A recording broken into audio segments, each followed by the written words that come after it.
আসসালামু আলাইকুম বন্ধুরা, welcome back to my channel cooking queen Chinsu. কেমন আছেন সবাই? আশা করি অনেক ভালো আছেন। চলে আসলাম একটা নতুন রেসিপি নিয়ে। আমার আজকের রেসিপি এগ ভুনা। তো আপনারা চাইলে কিন্তু দুপুরের লাঞ্চে এই রেসিপিটি রাখতে পারেন। গরম গরম ধোয়া ওঠা ভাতের সাথে কিন্তু এটা খেতে দারুণ মজার লাগে। তো চলুন আজকে এই রেসিপিটি আপনাদের সাথে শেয়ার করছি। আশা করি আপনাদের সবার অনেক ভালো লাগবে। আর আমার সাথে থাকার জন্য কিন্তু চ্যানেলটি সাবস্ক্রাইব করতে ভুলবেন না। তো বন্ধুরা, প্রথমে আমরা কি করব? তো এখানে আমি একটা ছোট একটা বাটি নিয়ে নিলাম, আর এখানে আমি 3টি ডিম ফাটিয়ে নিচ্ছি। আপনারা চাইলে কম বেশি করে নিতে পারেন, বাট আজকে আমি 3টা ডিম দিয়ে এই এগ ভুনাটা করব। আর বন্ধুরা, আপনারা কিন্তু আমার ভিডিও দেখছেন কিন্তু সাবস্ক্রাইব করছেন না। অবশ্যই কিন্তু আমার পাশে থাকার জন্য সাবস্ক্রাইব করতে হবে। তো এটা আপনাদের কাছে আমার রিকোয়েস্ট। ওকে, তো এই তো আমি 3টে ডিমই খুব সুন্দর করে ভেঙে নিয়েছি। এখন এতে আমি সামান্য পরিমাণ কিছু নুন দিয়ে দিলাম। এখন একটা কাঁটা চামচের সাহায্যে খুব ভালো করে আমি ডিমগুলো ফিটিয়ে নিচ্ছি। তো এই তো আমার ডিমগুলো কিন্তু ফেটানো হয়ে গিয়েছে। এখন এই তো আমি একটা স্টিলের একটা পাত্র নিয়েছি। এখন এতে আমি ডিমের সেই ব্যাটারটা কিন্তু ঢেলে দিলাম। এতে করেই কিন্তু আমি আজকে ডিমটা ভাপ দিব।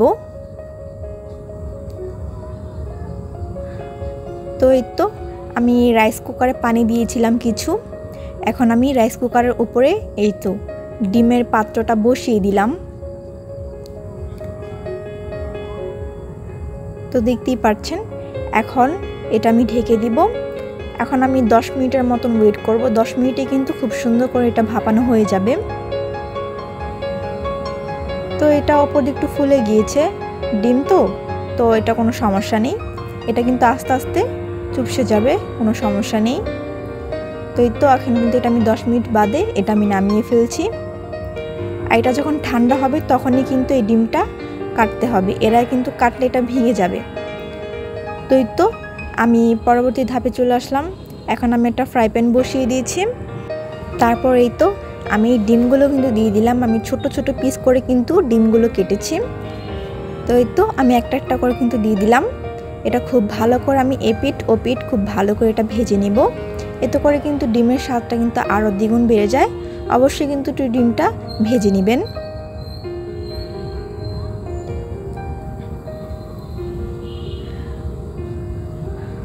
তো এই তো এই পর্যায়ে কিন্তু চুলার ফ্লেমটা মিডিয়াম আঁচে রাখবেন।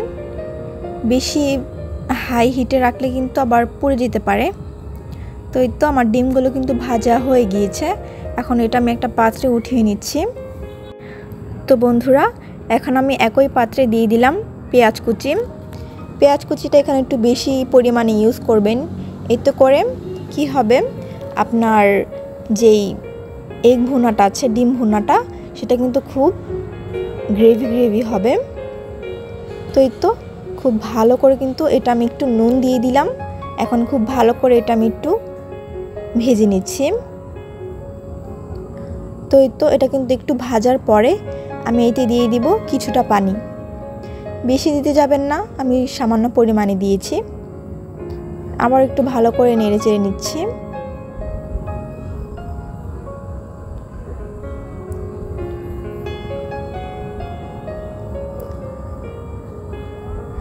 তো এই তো এখন আমি এতে দিয়ে দিলাম 1 চা চামচের মতন আদা রসুন বাটা। তো এই তো খুব ভালো করে আমি এটা নেড়ে চেড়ে নিয়েছি। এখন এতে আমি কিছু মশলা দিয়ে দিব।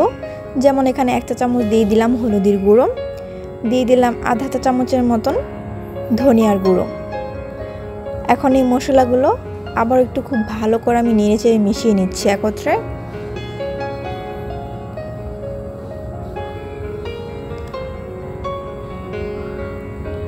তো এই পর্যায়ে আমি দিয়ে দিব পাকা পাকা টমেটো। তো এখানে আমি একটা টমেটো ইউজ করেছি। আর এখানে দিয়ে দিলাম আমি কাঁচামরিচ ফালি 3 থেকে 4টার মতন এখানে ইউজ করেছি। এখন আবারও খুব ভালো করে আমি একত্রে সবগুলো খুব ভালো করে কষিয়ে নিচ্ছি। এই স্টেপটা কিন্তু অবশ্যই ইম্পর্ট্যান্ট, এটা খুব ভালো করে কষিয়ে নিতে হবে। যদি এই মশলাগুলো খুব ভালো করে কষিয়ে নেন তাহলে কিন্তু আপনার ডিম ভুনাটা খুবই মজাদার হবে। তো আমি একটি আলু খুব ভালো করে কুচি কুচি করে মানে লম্বা করে কেটে নিয়েছি। আপনারা চাইলে একটু মোটা করে বা যেমন ইচ্ছা তেমন করে কেটে নিতে পারেন, কোনো সমস্যা নেই, বাট আমি এভাবেই দিলাম। এখন আমি আলুগুলো দিয়েও খুব ভালো করে এটা কষিয়ে নিচ্ছি।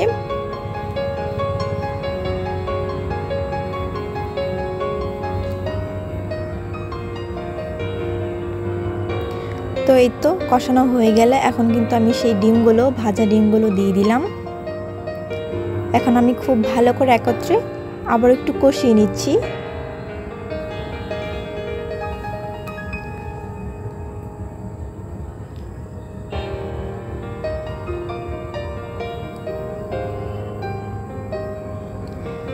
তো এই তো ভালো করে কষিয়ে নেওয়ার পর এখানে কিন্তু আমি 1 কাপের মতন পানি দিয়েছি।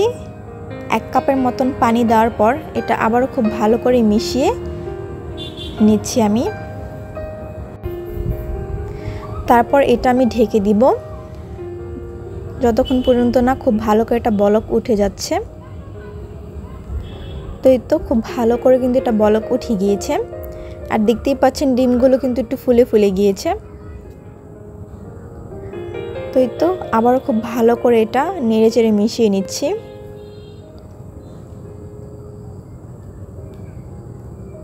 এখন এটা আমি আবারও কিছুক্ষণের জন্য ঢেকে দিব যাতে খুব ভালো করে আলুগুলো সিদ্ধ হয়ে যায়।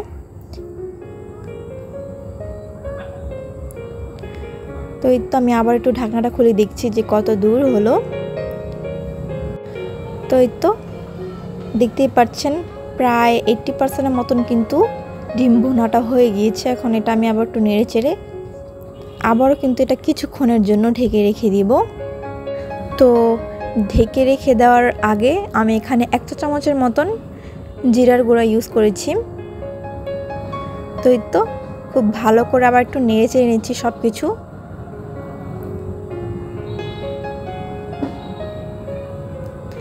এখন এটা আমি কি করব, ঢেকে রেখে দিব আবারও কিছুক্ষণের জন্য। তো এই তো আমার ডিম ভুনা কিন্তু একদম রেডি। এখন এই পর্যায়ে আমি এখানে একটু দিয়ে দিব ধনিয়া পাতা কুচি, এটা বিলাতি ধনিয়া পাতা কুচি। তো এই তো আমার ডিম ভুনা কিন্তু একদমই রেডি, আর দেখতেই পাচ্ছেন কালারটা কত সুন্দর এসেছে।